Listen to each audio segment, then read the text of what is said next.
Bueno, yo soy Maxi. Nací en esta ciudad es del interior, al igual que Durazno. Nací en Paysandú, en la ciudad en la cual viví hasta los 18 años. Fui a la escuela pública y siempre fui caminando al liceo. Una ciudad a la que quiero mucho, como toda gente del interior, siempre nos jactamos del interior y bueno, de esa enseñanza que a veces nos da el interior o ciudades chicas, como por ejemplo, que a la vuelta de mi casa había un asentamiento que se llama El Globo, con el cual yo conviví toda mi infancia. O sea, el barrio era un barrio de diferentes clases sociales, que de cierta manera interactuábamos, jugábamos en conjunto, jugábamos al fútbol.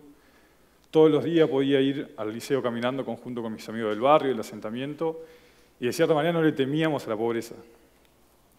Fue lo que más me marcó en mi infancia, que de cierta manera yo sabía quiénes eran, ellos sabían quién era yo, jugábamos en conjunto, y a partir de ahí construimos una amistad.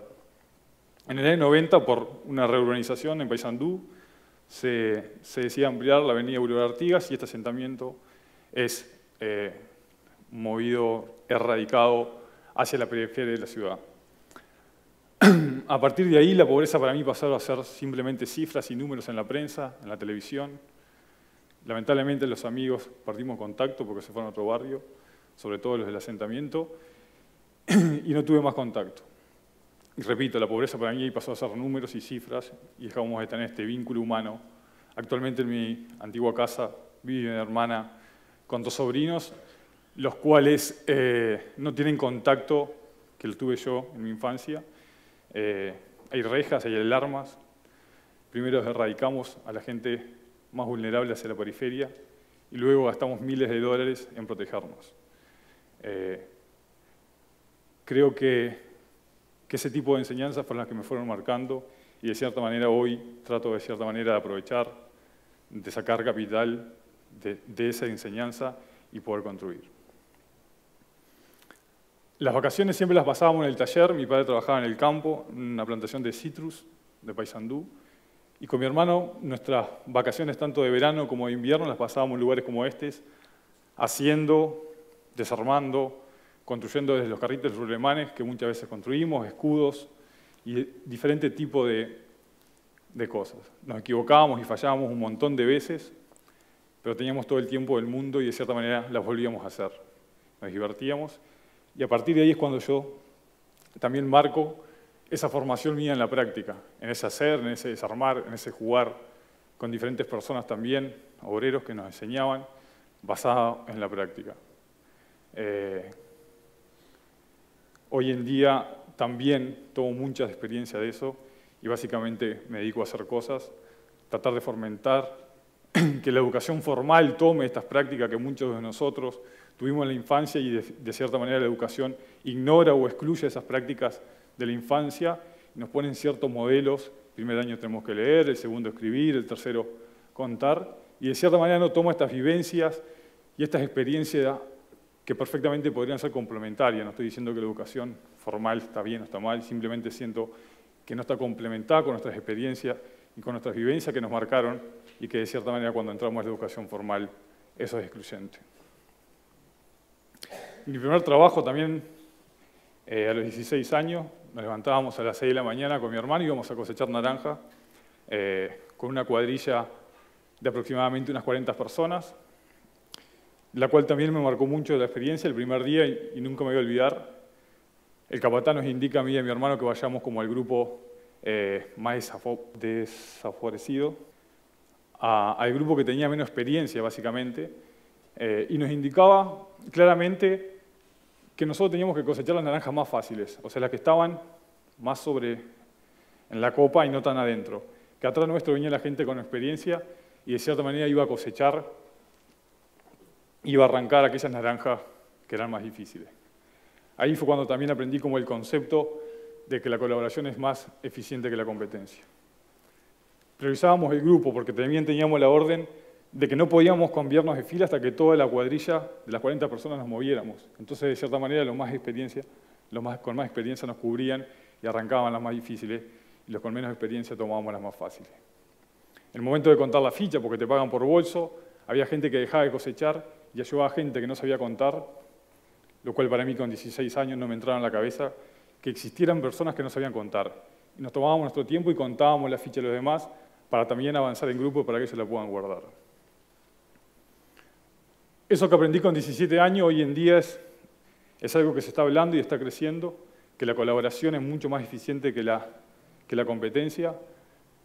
Ejemplos como organizaciones como Creative Commons, donde rompen el paradigma de los derechos reservados, donde hoy en día crear algo que genera valor para la sociedad es compartido a través de plataformas, es compartido a través de redes y de cierta manera cualquiera de nosotros las puede descargar, no solo descargar, sino que también aprovecharlas para con impacto social.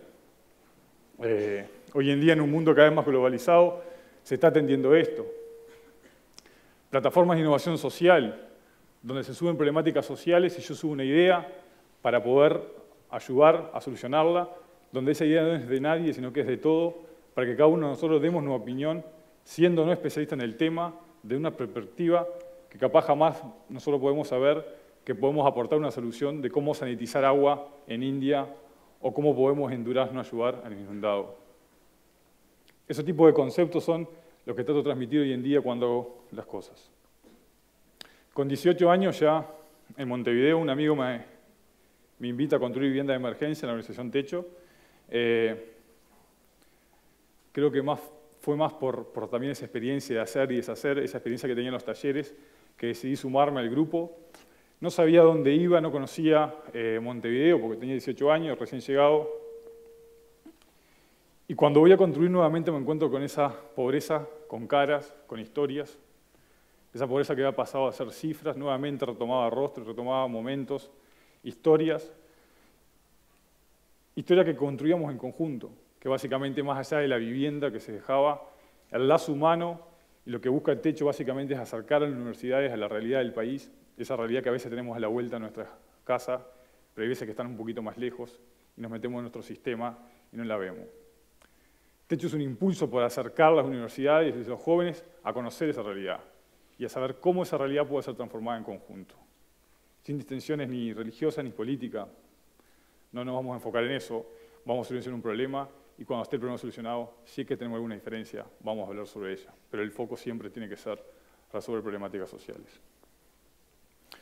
A través de esta experiencia en Techo me di cuenta que había un montón de problemáticas, no solamente la vivienda, había problemas de salud, de educación, de trabajo, al igual que lo tenemos todo.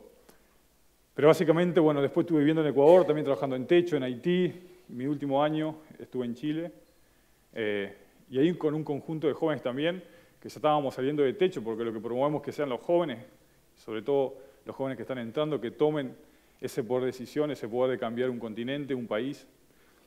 Teníamos un montón de experiencia en varios países de Latinoamérica y realidades, y decidimos crear un centro de innovación social con el mismo concepto. El concepto de co-crear, el concepto de design thinking, de la co-creación, de cómo nosotros vamos y le preguntamos a las familias que están viviendo en situación vulnerable qué problemas podemos resolver y cómo los podemos solucionar en conjunto. Cuando muchos hablan de co-crear, co-crear a veces se los imagina el design thinking con post-it, pizarrones, ideas. Sí es un gran paso, pero el paso más importante son las ideas, los mates, los cafés que podemos tomar en Colombia, las arepas en Venezuela, compartiendo esos momentos y compartiendo esa problemática para poder resolverla. Eso es lo que nosotros llamamos co-crear. Y desde este Centro de Innovación Social, hoy en día a través de una plataforma, hacemos investigación, conversamos con las familias, tomamos mate en conjunto, vemos qué problemáticas tenemos y a partir de ahí buscamos que equipos de emprendedores puedan solucionar diferentes problemáticas. Ya no solo nos enfocamos en sectores vulnerables, sino que también estamos viendo cómo empresas existentes crean productos con impacto social. Cómo hoy en día el mercado, de cierta manera, ya está siendo cada vez más exigente. Impacto social, medioambiental, económico. Cómo las empresas desde su gestación ya piensan en generar un impacto social y no como una acción aislada de un departamento. Cómo se puede generar esa intervención o ese impacto desde la empresa misma. Es así como también otros en mi emprendimiento, es un desarrollo de un coworking. Vemos la potencialidad de generar un ecosistema que son ONG, organizaciones sociales, industrias tecnológicas e industrias creativas. Que cada una capaz tiene su foco empresarial, pero nosotros desde espacio como esto, espacio compartido, en un mundo cada vez más globalizado, en un mundo cada vez donde la tecnología podemos estar hiperconectados, nos conectamos en espacio físico y arriba de esa mesa tiramos problemáticas sociales, problemáticas de medio ambiente, de transporte, de salud, y en conjunto podemos solucionarlas. Independientemente que capaz mi proyecto está enfocado en un negocio o está enfocado en un mercado, seguramente en algún tiempo o en algún momento del día puedo dedicarme a cómo mi experiencia o cómo mi experiencia laboral puede aportar este tipo de soluciones. Entonces es cuando este tipo de espacios, de cierta manera, buscamos que generen impacto en la sociedad. No solamente las ONG o las políticas públicas tienen que solucionar las problemáticas de la sociedad, sino que todo el sector. La sociedad como en conjunto. Entonces son este tipo de espacios que buscamos generar eso. ¿Qué significa y qué quiero, de cierta manera, transmitir? Que no solamente en Uruguay o no solamente en este país podemos solucionar problemáticas. Asimismo, como la tecnología también nos ayuda a ser globalizados, debemos pensar en que 1/3 del mundo vive sin energía eléctrica.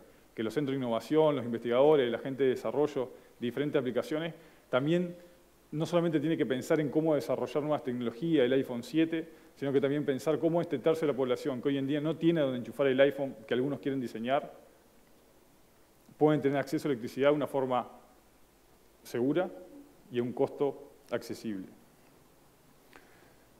¿Cómo 2/3 del mundo aún no tiene internet? Algo que capaz a nosotros ya nos parece cotidiano, aún la mayoría de las personas tienen acceso a internet. Una herramienta que hoy en día está siendo súper necesaria.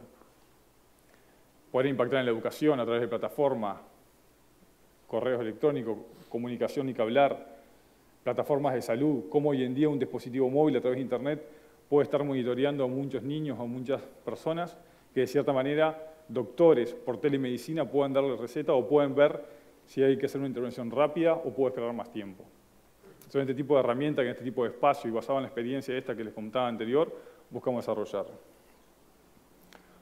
1/3 del mundo no tiene alcantarillado. Muchas veces pensamos que el cubículo, que el baño de familias viviendo en secciones vulnerables es la solución, pero la gran problemática es cómo hacemos saneamiento condominiales, cómo desde terrenos donde están ubicadas estas familias también podemos construir en conjunto, cómo los urbanistas, arquitectos, constructores y personas de otra disciplina pueden aportar este desarrollo. El año pasado hicimos una experiencia acá en Montevideo, donde básicamente con un grupo de 6, 7 personas de diferentes áreas de construcción, técnicas, no técnicas, diseñamos un saneamiento condominial y hoy en día se están impactando 17 familias con un costo aproximadamente de $20.000. ¿Cómo hacemos para replicar eso? ¿Qué le quiero decir? Y sobre todo dejar los conceptos que hoy en día este sexo tecnológico y este momento histórico que estamos viviendo, donde la tecnología crece de forma exponencial y que de cierta manera nosotros no nos damos cuenta de estos avances, podemos generar un acuerdo. Crear un acuerdo acordado en nuestras experiencias pasadas. Yo creo firmemente que todos de nosotros en algún momento necesitamos la colaboración. Creo firmemente que en algún momento nosotros no le temimos a la pobreza y que no necesitamos reja ni alarma. Y creo firmemente que dentro de nosotros queremos generar impacto en la sociedad. ¿Qué le quiero transmitir? Que pensemos en innovación al servicio de todos y cómo cada uno de nosotros, el sector público, privado, organización civil, podemos generar esto, impacto en la sociedad. Muchas gracias.